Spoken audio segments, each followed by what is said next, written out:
emozionatura ingea, horako jende mordoska ikusita. Hemen astebete hangabe goteko da daukagun asmoa daukagunok. Entzute alda? Bai. Bai? Bale. Eskerrik asko esaten nun. Pentsatzen degulako, sentitzen degulako, gu bezalaxe borrokan jarraitzeko asmoa eta indarra duzuela. Eta hori ikusi dugu gaurko martxa arrontan.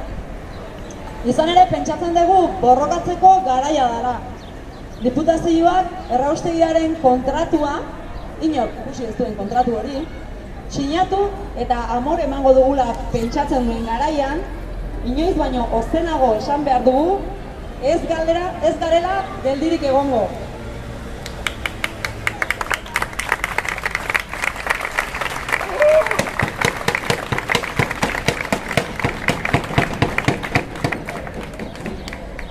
Hondakinak erraustea hartu daiteken irtenbiderik garestiena eta kutsatzaileena da.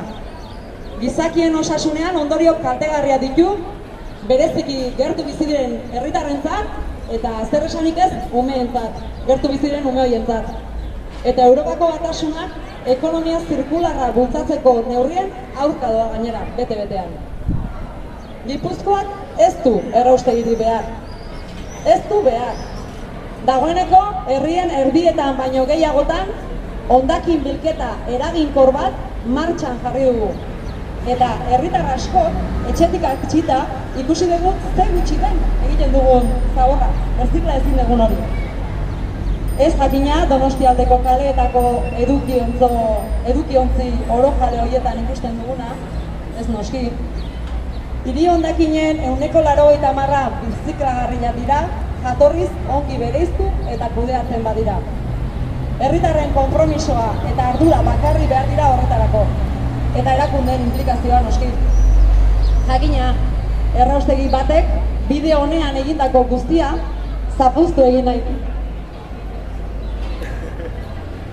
Eta guk aurre egingo diogu horri. Esan dugu aurre egingo diogula eta alaxe egingo dugu, ezta? Vale. Ez dira esan bezala amore emateko garaiak, 2012an errauste planta aurrikusten zuen plangintza onartu zutenetik 15 urte igaro dira. Zergatik erraustegia egiten? Zergatik? Erraustegia egiten tematu direnak ez dutelako amorerik eman nahi izan? Bai. Nafarroan, Asturiasen eta beste hainbat tokitan erabaki dute ez dutela hondakinak erre beharrik.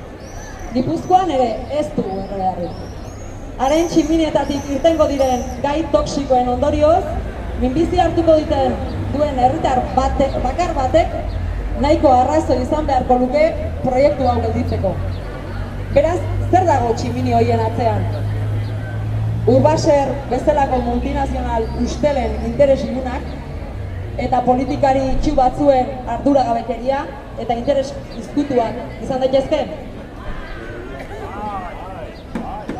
Donostiako udalak, hemen, bildugeran hoi, horlo egiten dugun hoi, gaur arte eman digu EASoko plaza, horko karpa horretan, lo egiteko baimena, eta salatu egin nahi dugu hori ere, izan ere pentsatzen dugu protesta modu honek beharko lukela, alago berme bat egin izateko, eta berezik gaur izango nuke azkeneko eguna horlo egin izatekoa.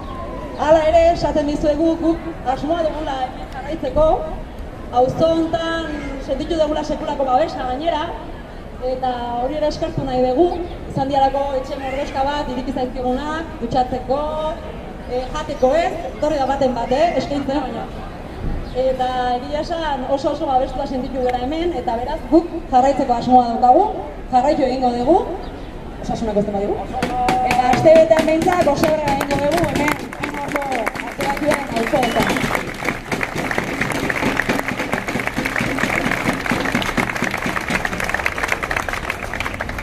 Astebete egongo gara esan bezala jangabe, esan bezala borrokatzeko garaia delako, eta gainera irabazteko itxaropena daukagulako.